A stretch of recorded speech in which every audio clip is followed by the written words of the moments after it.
Hi, I'm Faadiel Essop and I'm a professor in the Division of Medical Physiology.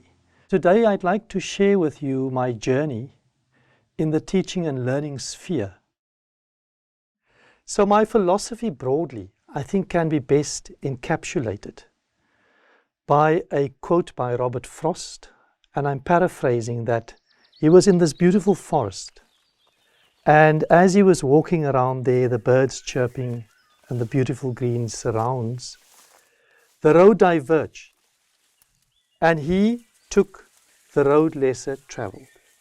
And he said that that has made all the difference. So in my life and my philosophy in teaching and learning, this is a core concept that I apply. And I actually concur with Frost that this has made all the difference in terms of my teaching and learning philosophy and my role as a mentor to inspire students to become change agents in society. Now, it's also embedded, when I reflect upon this, in the Socratic view regarding happiness. And here I'm thinking more about the human effort versus purely materialistic sort of notions. In other words, to apply a critical and reflective intelligence or wisdom to whatever we do, and to try and live an examined life. So to make it worthwhile, a sense of purpose and meaning, so that we can ultimately reach a state of happiness. So this was the kind of philosophy, I think, broadly, that would underpin my teaching and learning philosophy. So on this road less traveled, it starts off as a first-year student at the University of Cape Town in the science faculty, and I took a road less traveled to one of the townships in the Western Cape because there were some disadvantaged students, and I felt this need to assist and to act as a tutor in the evenings. And I think these experiences allowed for the seeds to be sown, in this case, for disadvantaged students to be included. So the notion of social inclusion, Chrissy Bauhi's ideas in higher education. But I still had this burning desire and passion to convey, to inspire others, to mentor others, to motivate others. And so those notions took me to CPUT. And they invited me to do some distance-based courses in a whole year's curriculum condensed into a very short time span. And again, these roads took me to places such as Windhoek, Mafeking, Mthatha, where I could work with students again from disadvantaged areas, and further seeds sown there for social justice, social inclusion, and a social view of learning, to take a 360-degree view of the student, personality, background, circumstances, and to consider all of that when coming into the classroom. And also Yusuf Wahid's ideas of Ubuntu in higher education. So in other words, to enact change by considering social responsibility, deliberate engagement, and being attentive to the needs of others. So the next step in my journey, as I'm walking along this path, was to cross the Liesbeek River all the way from Cape Town to the beautiful town of Stellenbosch, the Oak City. So I was an associate professor at the time, and upon reflection, I think I strongly developed my teaching and learning philosophy during the Stellenbosch years. And the core being notions such as critical reflexivity, authenticity, the interplay between being and becoming, empowering students, social factor awareness, as I've discussed before, and then developing and employing active teaching and learning strategies, student engagement, and I was keen also, and still am, on encouraging critical citizenship. So that brought me to another quote which became instrumental in my years at Stellenbosch that the mind is not a vessel to be filled, but a fire to be kindled, as put forward by the Greek philosopher Plutarch. So how could I do this? How could I set the fire in these students? And so there's various examples. Time would not allow us to go through all of them. But there were the burning questions I brought into class. So there would be flames in the classroom. I said, it's getting warm, class. Okay. Do you guys feel it? And so there would be a case study, nice and integrated. And then we would get volunteers from the class to go and research that, and the class as a whole to also research the question. And they presented their findings to the class in a fun-filled manner. In terms of my teaching and learning leadership role, this has substantially increased over the last 5 years. And I am more of a transformational leader. In other words, aiming to empower, inspire, challenge individuals to transcend their own interests to achieve higher functioning levels.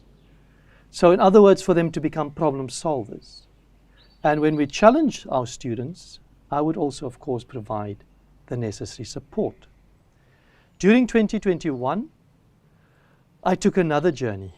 So all the way from the beautiful town of Stellenbosch and hopped onto the R300 and the N1 all the way to Tygerberg, which is a bit different to Stellenbosch.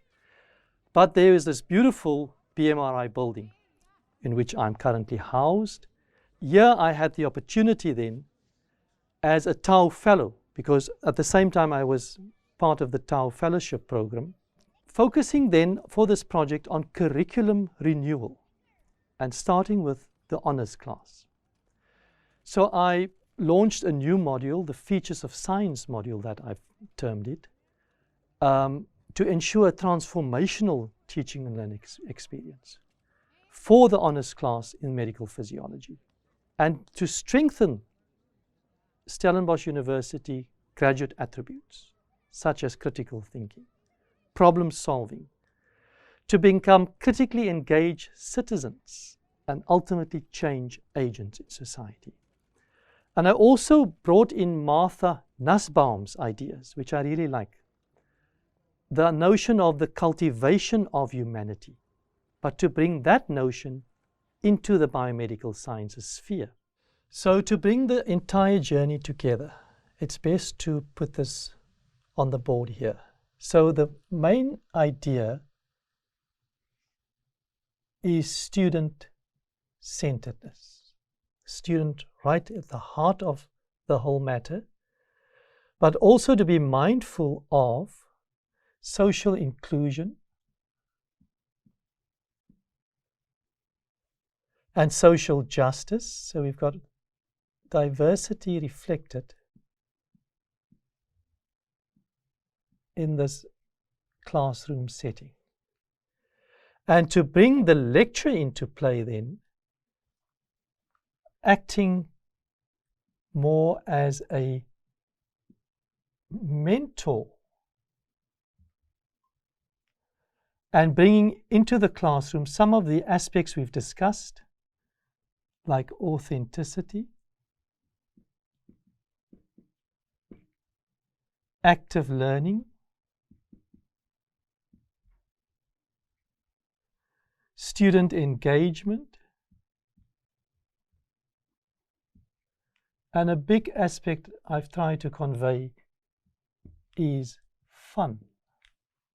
So then we need to make another figure there and a big smile. So that's the classroom situation and the interaction with the lecturer/mentor. And the idea with this then is for the mentor to also act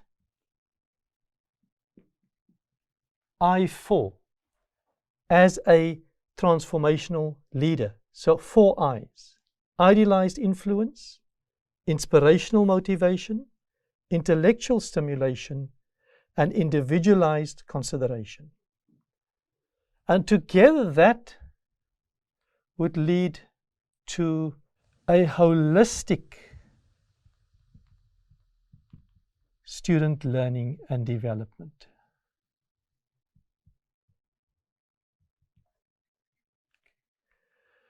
And the idea with that then is to basically try and unlock human potential.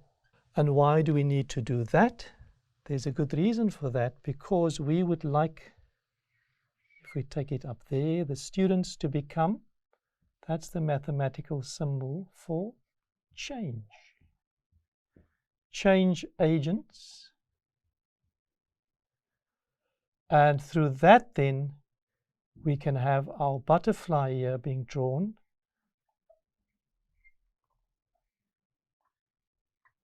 We know metamorphosis being part of the butterfly's life cycle, so we become transformative. Not only the lecturer, but the students as well. In society, impacting, becoming good and critical citizens that will make positive change and pay it forward. And ultimately, it comes back to what I started with, the Socratic notion of leading a meaningful life, an examined life, and ultimately we want to have happiness and meaning in the lives of students and of faculty. Looking further ahead, I'm not sure what the long-term future will hold, but I'm reminded of a quote that learning is a journey with no final destination. So with that in mind, I can just say, take care, and it's back to work for me.